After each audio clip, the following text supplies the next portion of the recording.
On Saturday, the 15th of November 1856, Bathgate Police Sergeant John Kerr saw Christina McLean at the butcher's at 9 p.m, where she bought half a cow's head and wrapped it in a red napkin and mutton and put it in her basket.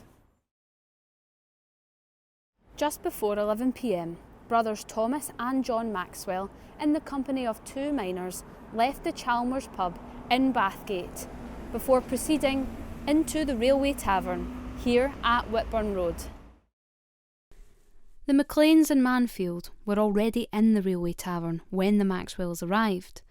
The families were said to have already been in dispute as they lived in adjoining houses to each other.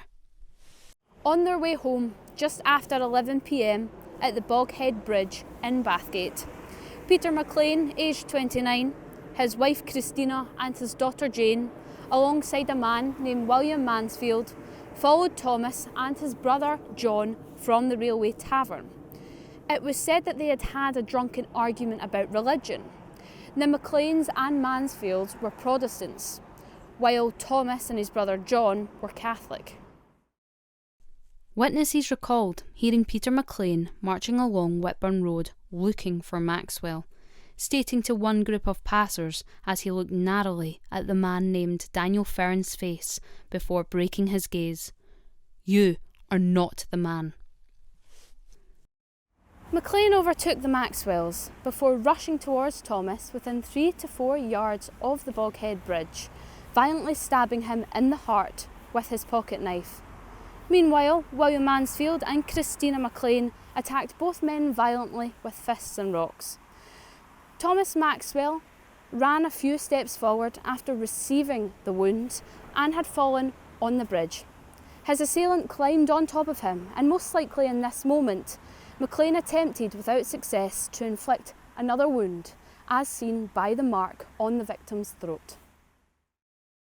His brother John, who was intoxicated at the time, could not stay composed, and when he tried to pull McLean from his brother, ended up cut across the leg just above his calf as McLean pulled back. William Mansfield proceeded to kick Thomas Maxwell's body as he was on the ground, while Christina used a £2 piece of whinstone to smash off Thomas Maxwell's head. Evidence on Peter McLean's boots proved that he stomped on Thomas's head.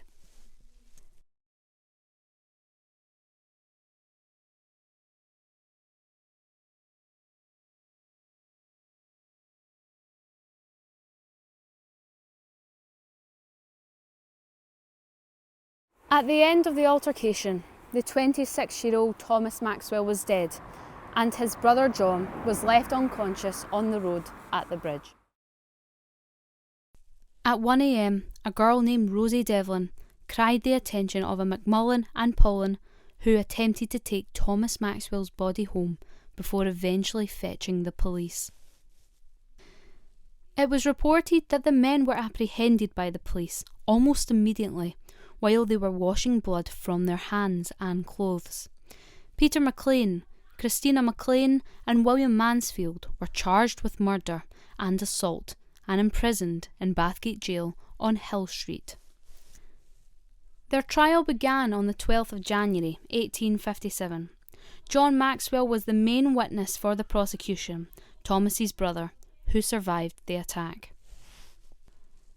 The jury took 45 minutes to return a majority guilty verdict of murder and assault for Peter McLean, with a unanimous recommendation to the merciful consideration of the Crown, and a unanimous guilty verdict of assault for William Mansfield. McLean's wife Christina's charges were not proven. Following this, sentence was carried out, and William Mansfield was sentenced to 2 years with hard labour.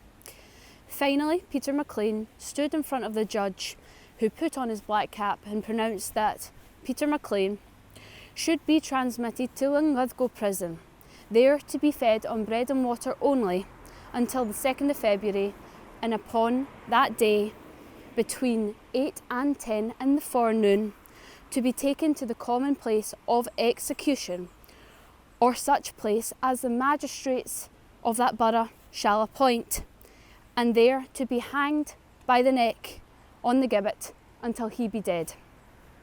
McLean sobbed violently during the whole proceeding and after the verdict was given. Peter McLean's executioner, William Calcraft, left London on the Thursday before the execution, arriving on the Friday. His arrival caused much excitement. On the day of the execution, around 3,000 or 4,000 people turned up. He asked to address the people of Bathgate and Linlithgow. His words were, "Good people, take warning from me. Avoid evil company and drink, and keep the Sabbath day." He then shook everyone's hand, and in less than a minute after the drop fell, Peter McLean was dead, and the last public execution of Linlithgowshire was carried out.